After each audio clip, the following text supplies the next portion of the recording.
Good morning, students. Today we start chapter number 9, differential equation.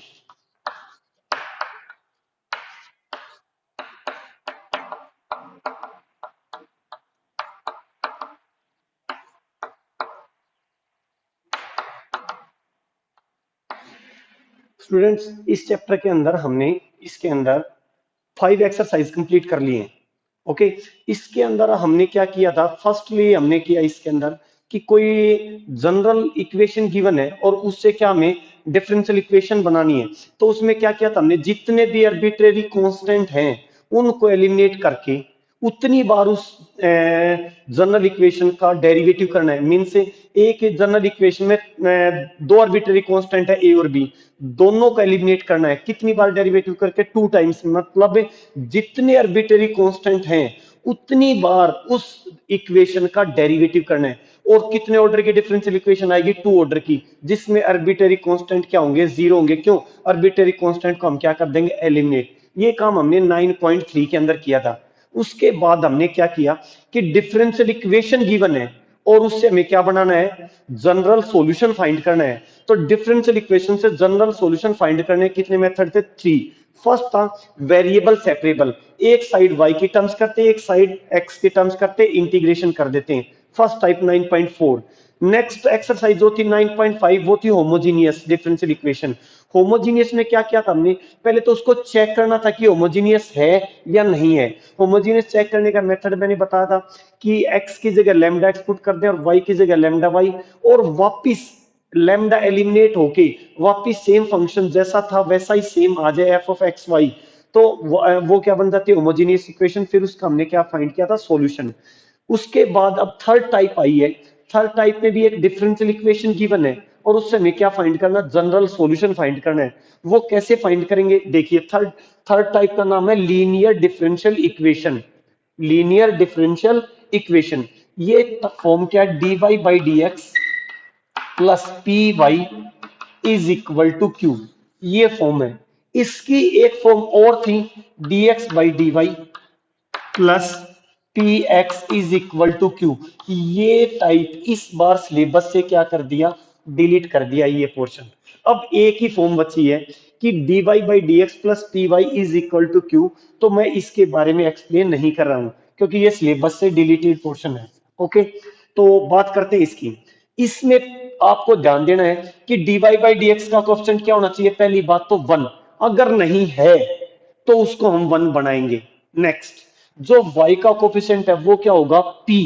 तो y की terms जितनी भी हैं उस इक्वेशन में सारी एक साइड लेंगे और y को क्या कर लेंगे? हम कॉमन ले लेंगे।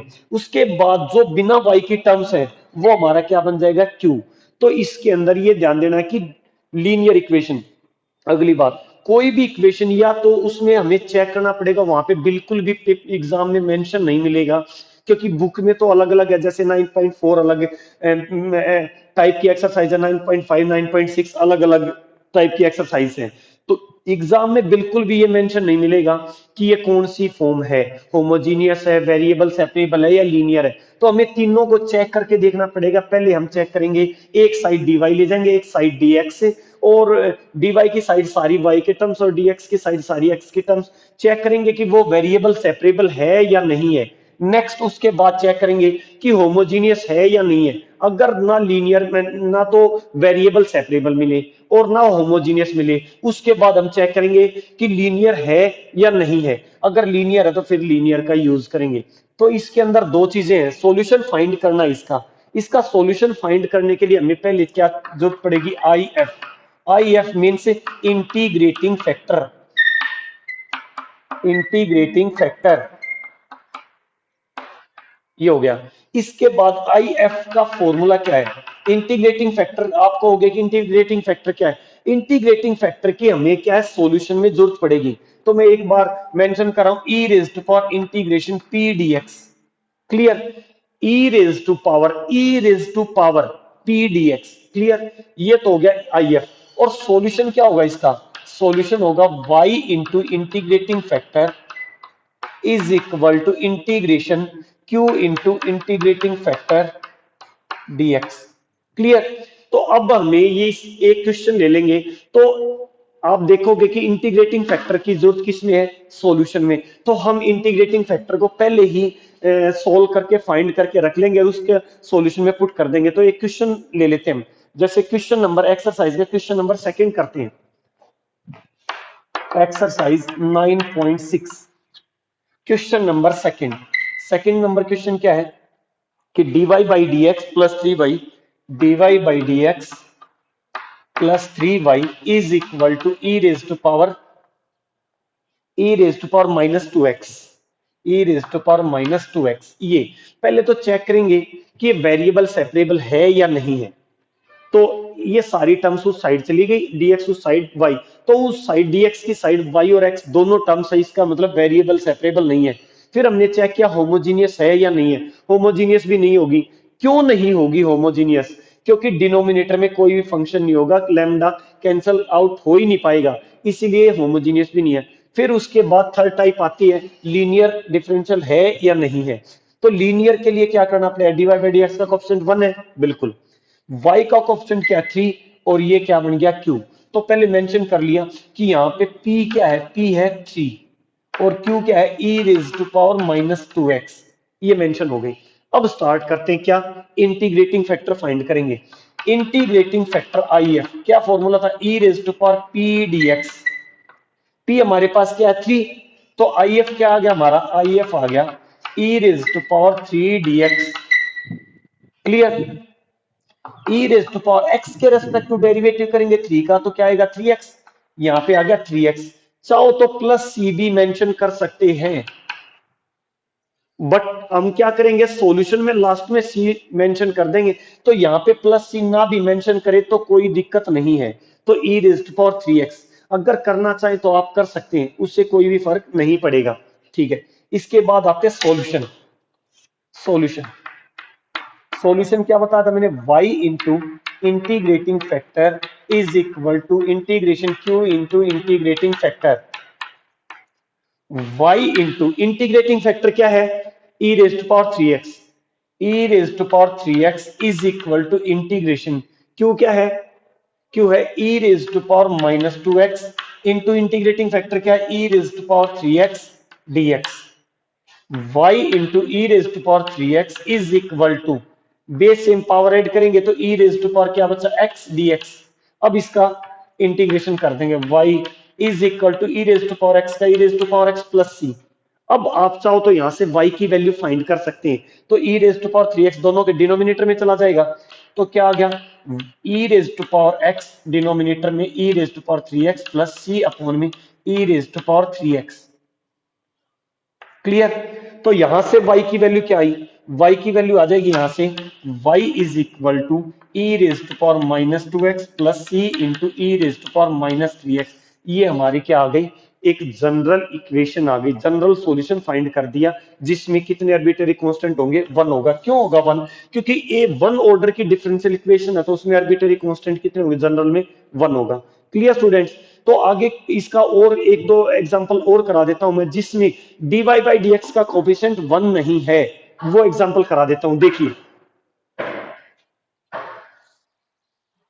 अब मैं फॉर्म कराने जा रहा हूं जिसमें, जिस डिफरेंशियल इक्वेशन में dy बाई डी एक्स का कोफिशिएंट वन नहीं है, तो वो फॉर्म मैं आपको करा रहा हूं। देखिए क्वेश्चन नंबर हम करते हैं, क्वेश्चन नंबर फिफ्थ, फिफ्थ करते हैं, question number 5, cos square x dy by d x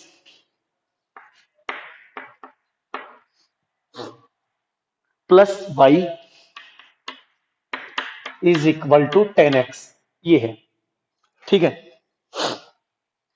अब पहली चीज तो हमें चेक करेंगे कि ये वेरिएबल सेपरेबल होमोजीनियस या लीनियर कौन सी फॉर्म है। तो हमें तो पता ही है ये लीनियर इक्वेशन की क्या है, एक्सरसाइज है, तो सारे के सारे लीनियर डिफरेंशियल इक्वेशन ही मेंशन है इसमें, तो ये तो क्लियर है कि लीनियर है। चेक करना मैंने आपको बता ही दिया कि तीनों के तीनों को चेक कैसे करेंगे। अब बात आती है कि लीनियर में dy बाई डी एक्स का कोएफिशिएंट क्या होना चाहिए, वन, यहां नहीं है, तो इसको क्या करेंगे, डिवाइड कर देंगे, dy by d x plus y by cos square x is equal to 10x upon cos square x. Clear students, divide कर दें। अब d y by d x का कोएफिशिएंट क्या हो गया 1। अब इसको थोड़ा सा सिंप्लीफाई कर लेते हैं। D y by d x plus cos 1/कोस स्क्वायर क्या होता है sec square x, sec square x y is equal to 10x into 1/कोस स्क्वायर फिर वापस sec square x d x. ये सॉरी ये हमारी होगी standard form. Means d y by d x plus P y is equal to Q. तो यहां पे P क्या हमारे पास, P है sec स्क्वायर x और Q क्या है 10x into sec square x। अगर कभी भी dy बाई डी एक्स का कोफिशिएंट 1 नहीं है तो उसको 1 कैसे बनाना है, उसको पूरे को उस जो कोफिशिएंट है dy बाई डी एक्स का उससे डिवाइड कर दे पूरी इक्वेशन को, तो वहां से जो कोफिशिएंट है वो एलिमिनेट हो जाएगा। इससे क्या होगी हमारी स्टैंडर्ड फॉर्म बन जाएगी। ठीक है, अब आगे क्या फाइंड करना है, आई एफ बोले तो integrating factor formula e raised for integration P d x. तो I F is equal to e raised to power sec square x d x. Clear. अब सेक स्क्वायर एक्स का इंटीग्रेशन क्या है 10x। तो क्या आ गया आई एफ आ गया हमारे पास ई रेज्ड टू पावर 10x। चाहे तो फिर वही बात प्लस सी लिख सकते हैं, ठीक है, नहीं तो सिंप्लीफाई के लिए इतना ही छोड़ दीजिए। ठीक है, अब आती है बात सॉल्यूशन की। सॉल्यूशन सॉल्यूशन क्या, y into integrating factor is equal to integration q into integrating factor dx। Clear. अब वैल्यू पुट करें, y इंटू इंटीग्रेटिंग फैक्टर की वैल्यू है e raise to power 10x is equal to q क्या है 10x into sec square x into I F क्या है e raise to power 10x dx। अब क्या करना है, इसका इंटीग्रेशन फाइंड करना है, क्योंकि इस साइड तो इंटीग्रेशन का सिंबल ही नहीं है, इस साइड इंटीग्रेशन का सिंबल है तो इंटीग्रेशन करेंगे। तो हमें चेक करना है कि कैसे हो पाई। अगर मैं 10x को t पुट कर दूं तो sec स्क्वायर x dx क्या हो जाएगा, उसका डेरिवेटिव हो जाएगा। ठीक है, पुट 10x को हमने क्या पुट कर दिया t कर दिया, तो यहां से क्या है sec square x dx equal to dt। But आपको यहां पे एक चीज ध्यान रखनी है, जब भी कभी पूरी इक्वेशन में कोई भी चीज पुट करो, क्योंकि 10x तो इसमें है तो उसको पहले तो i1 नाम दे देते हैं, इसको क्या मान लिया i1। i1 मान के उसका वापस इंटीग्रेशन करना है, फिर बाद में उसकी वैल्यू वहां पुट कर देंगे। तो i1 क्या आया, यहां पे लिख दिया 10x e raise to power 10x into sec square x dx। तो पुट कर दिया, पुट 10x को की वैल्यू क्या पुट कर दी t, डेरिवेटिव किया तो क्या आया sec square x dx equal to dt। Clear. तो क्या आया यहाँ पे t into e raise to power t dt। यहां तक क्लियर। अब इसके बाद क्या लगाएंगे, हम लगाएंगे ILATE integrating by parts integration. अगर इंटीग्रेशन में दो फंक्शंस आ जाएं तो उनका क्या करना पड़ेगा, इंटीग्रेटिंग बाई पार्ट्स लगाएंगे। कैसे लगेगा, first function as it is integration of e raise to power t dt minus integration of d by d t t into integration of e raise to power t d t whole d t. फिर वापिस एक बार repeat कर देता हूं मैं, first function as it is integration of second minus में integration of derivative of first into integration of second whole d t. Clear.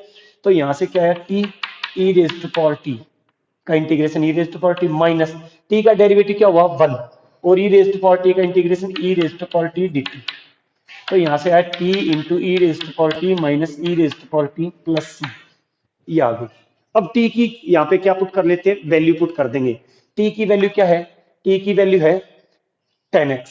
तो 10x e raise to power 10x minus में e raise to power 10x plus C, ये equation number आ गई 2 और इसको मान लिया हमने 1। पुट 2 इन 1, पुट 2 इन 1, 2 को 1 में पुट कर लेंगे। तो मैं इस चीज को थोड़ा सा ऊपर पुट कर दूंगा, तो यहां से क्या है y into e raise to power 10x is equal to क्या आया 10x e raise to power 10x minus में e raise to power 10x plus C, ये आ गई हमारी इक्वेशन। अब चाहे तो यहां से y की वैल्यू फाइंड कर देंगे, e raise to power 10x से इसको क्या कर दें डिवाइड, तो क्या आया y इज इक्वल टू, ये कैंसिल आउट हो जाएगा, तो 10x माइनस में 1 और प्लस में c अपॉन में आएगा, तो c into e raise to power minus 10x, ये आ गई हमारी general equation, general solution find हो गया। स्टूडेंट्स शायद आपको ये चीज क्लियर होगी होगी।